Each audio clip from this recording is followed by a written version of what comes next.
C'est parce qu'ils savent que quand ils vont voler, soit on va pas les arrêter, soit on va les arrêter, on va les mettre en prison pour 20 ans, 40 ans. Ils ont volé 50 milliards, 100 milliards. Combien de personnes sont prêtes à aller en prison pour 100 milliards, pour même, disons même 100 millions? Chantal Roger pour cette intervention.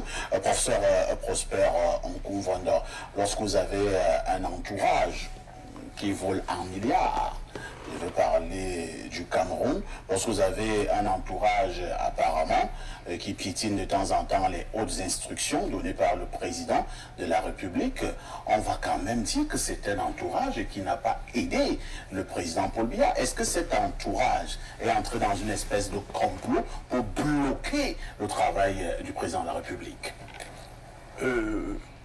Initialement, vous avez posé deux questions. Oui. L'entourage du chef de l'État l'aide-t-il? C'est une question que vous posez. Et puis il y a une autre. Biya est-il seul responsable? Tout à fait. Je donnais des réponses à ces deux questions. S'agissant de la première, je dirais que l'entourage du chef de l'État ne l'aide pas parce que c'est ce que Paul Biya, chef de l'État, veut. Il ne veut pas du tout être aidé. Ah bon?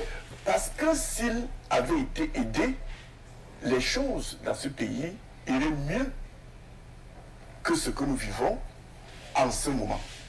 Il faut bien comprendre l'attitude de Biya qui est une intelligence supérieure.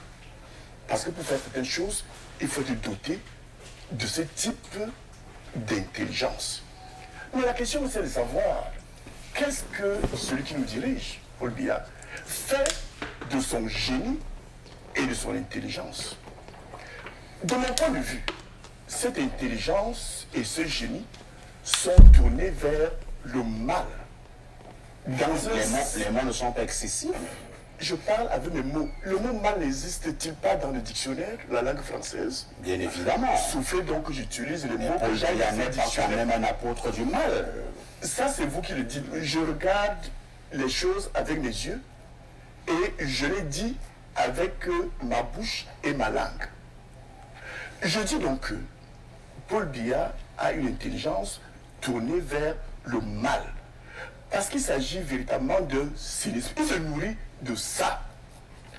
Plus le Cameroun va mal, plus les Camerounais souffrent, mieux ça vaut pour lui. D'ailleurs, son maintien au pouvoir depuis tant d'années est lié à la souffrance des Camerounais.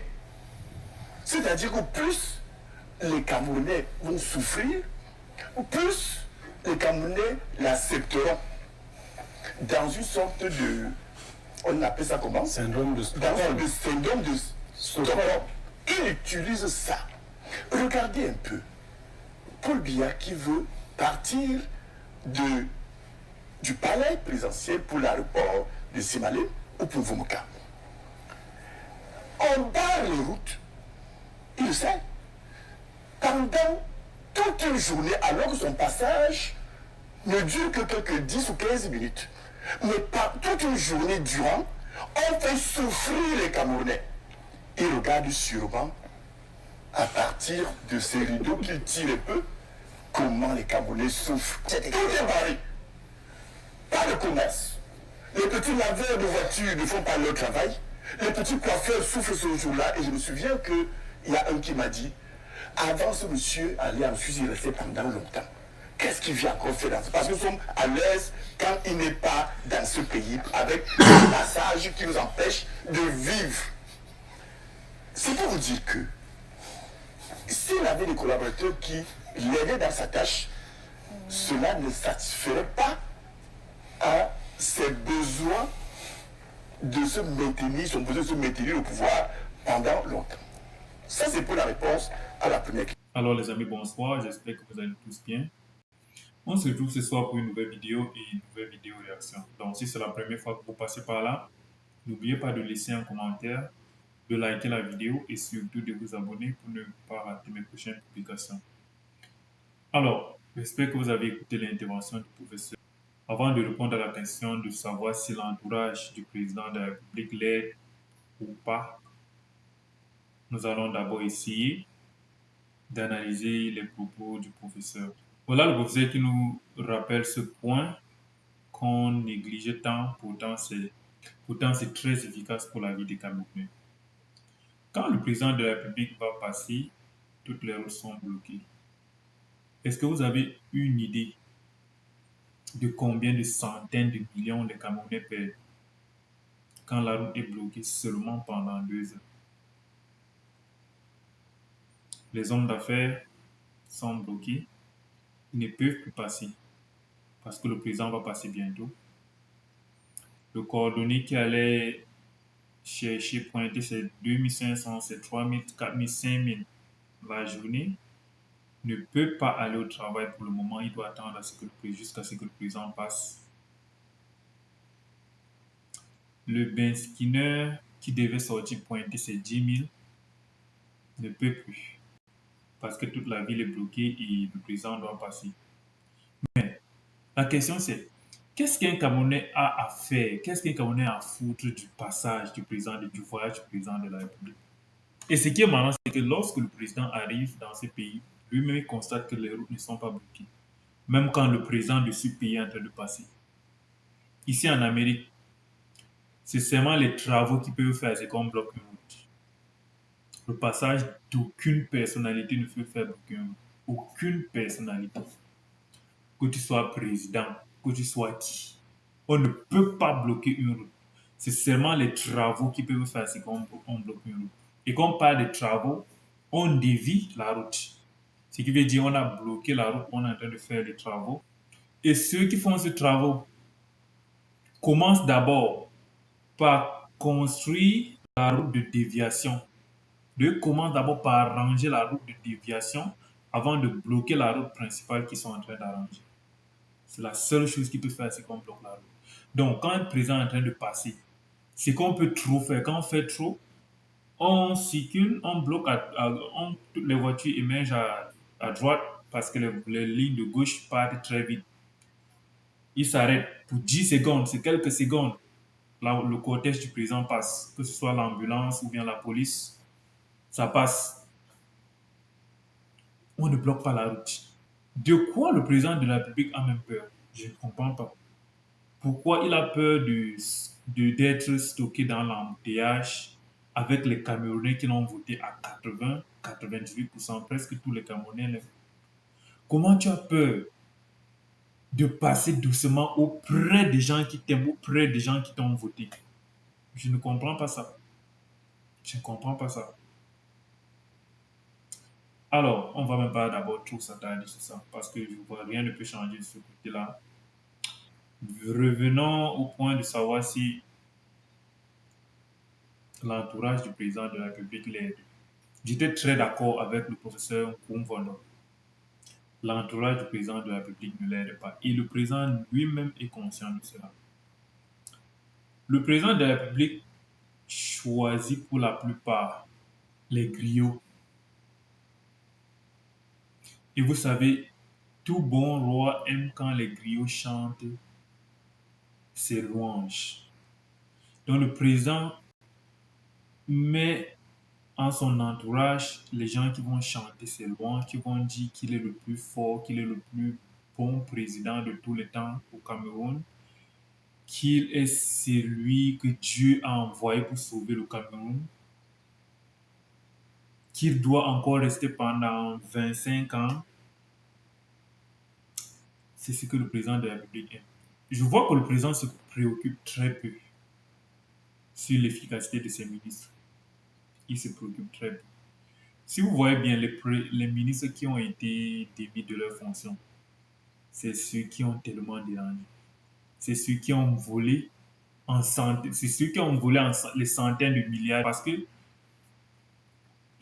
presque tous volent, mais quand tu veux déjà trop montrer que tu es trop grand voleur, là, quand c'est déjà flagrant, quand le président se dit même qu'il y a les Camerounais eux-mêmes, ils vont voir que tu as dérangé et ça sera sur moi, on te met en copie. Le président met les ministres qui, peu importe s'ils vont faire leurs travaux ou pas, ils vont appeler le peuple à le voter. Les gens, les habitants du village du ministre, pour la plupart, vous allez voir, ils votent toujours le président de la République dans tous les villages où il y a les ministres. Là. Pour la plupart, les habitants votent le président de la République. Donc, le président a mis les gens comme ça, il s'en fout. Donc, il a mis les gens comme ça, pas les gens qui vont travailler pour faire évoluer le Cameroun, mais les gens qui vont travailler pour que lui, il soit au pouvoir. C'est ce que moi, je pense. Vous croyez que c'est dur d'arrêter la corruption au Cameroun? Ce n'est pas seulement les ministres qui votent, bien sûr. Est-ce que vous croyez que c'est dur d'arrêter la corruption? C'est très facile. Mon point de vue sur comment arrêter la corruption, je pense que ça pourrait aider le prochain président à venir. Vous croyez que les gens ne volent pas en Chine? Pourquoi? Les gens ne volent pas en Chine, soit ils volent très peu. Vous savez ce qui arrive à ceux qui volent en Chine? On finit avec eux. En Chine, quand un membre du gouvernement vole, on l'exécute devant les autres membres du gouvernement. Vous croyez que si on applique un truc comme ça au Cameroun, quel ministre va penser à voler les milliards? C'est parce qu'ils savent que quand ils vont voler, soit on ne va pas les arrêter, soit on va les arrêter, on va les mettre en prison pour 20 ans, 40 ans. Ils ont volé 50 milliards, 100 milliards. Combien de personnes sont prêtes à aller en prison pour 100 milliards, pour même, disons même 100 millions? Là-bas au Cameroun, la moitié de la population, demandez-leur, donnez-leur 100 millions, vous les envoyez en prison pour 20 ans. La moitié va accepter d'aller en prison. Vous parlez même de quoi? Quelqu'un vole 100 milliards, vous le prenez, vous le jetez en prison. Pour 20 ans, 10 ans, quand il fait même 5 ans, il sort, il a son argent là à côté. Ça sert à quoi? Le truc, c'est que vos affaires de démocratie, là, ça ne peut pas marcher au Cameroun. Vos affaires de droits de l'homme, ça ne peut pas marcher. Tu voles le milliard, on finit avec toi. C'est très simple. Une personne qui a volé le milliard, combien de familles il a tué? Tu voles 100 milliards, presque la moitié du budget du Cameroun. Comment? Comment une telle personne peut vivre, peut mériter la vie? On le prend, on le met en prison. Dans quel genre de prison même?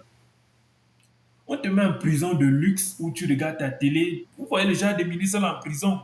Ils peuvent sortir. Le seul truc, c'est qu'ils ne peuvent pas sortir, aller hors du pays. Ils peuvent aller se balader et revenir dans leur prison. Ils restent dans une prison climatisée. Une personne qui a volé les milliards, vous le traitez comme ça. Qui a volé le milliard du peuple. Un peuple qui souffre. Vous payez les enseignants combien? Si on prenait des centaines de milliards que ces ministres volaient et on payait des docteurs avec des pharmaciens, des enseignants avec, la condition de vie ne devait pas être mieux. De telles personnes, pour que ça s'arrête, ils devraient être exécutés. C'est tout. C'est la solution la plus simple et la plus efficace. Quand tu voles, en tant que ministre, on te prend, on appelle tous les autres ministres, on finit avec toi devant eux. Devant ces ministres, c'est simple. Donc, quand tu vois la partie des milliards, à partir de 100 millions en montant là, on finit avec toi devant les autres ministres. Eux-mêmes, ils regardent. Et maintenant, ceux qui volent à partir de 100 000 à 99 millions, on ne te met pas en prison. Tu ne pars pas en prison. Il y a un champ de l'État. Déjà, tu travailles là-bas, tu es condamné à mort, donc tu es condamné jusqu'à la mort, mais pas en prison. Tu travailles dans ce champ de l'État. Donc, soit tu deviens conducteur de tracteur de ces champs, soit tu deviens planteur. Tu travailles pour tous les Camerounais. Donc, ce champ-là, c'est pour l'État.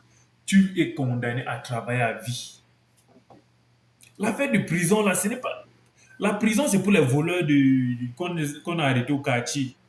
Les voleurs des motos, c'est eux qu'on doit jeter là-bas en prison. Les gens qui prennent les femmes des autres, là, c'est eux qu'on doit jeter en prison. C'est eux qui doivent passer des temps en prison. Les fumeurs de drogue, c'est eux là qu'on doit jeter en prison. Les autres là, c'est plus que des criminels. Une personne qui vole 1 milliard, c'est un criminel. Une personne qui vole 100 millions, pas chercher quoi en prison. On le fout là au champ, il travaille. Quand il sera trop fatigué, il va mourir. Il n'y a pas de repos pour lui, c'est ça à vie. Les autres ministres voient. Quel ministre va encore avoir le cœur de voler l'argent? Vous croyez qu'ils sont fous?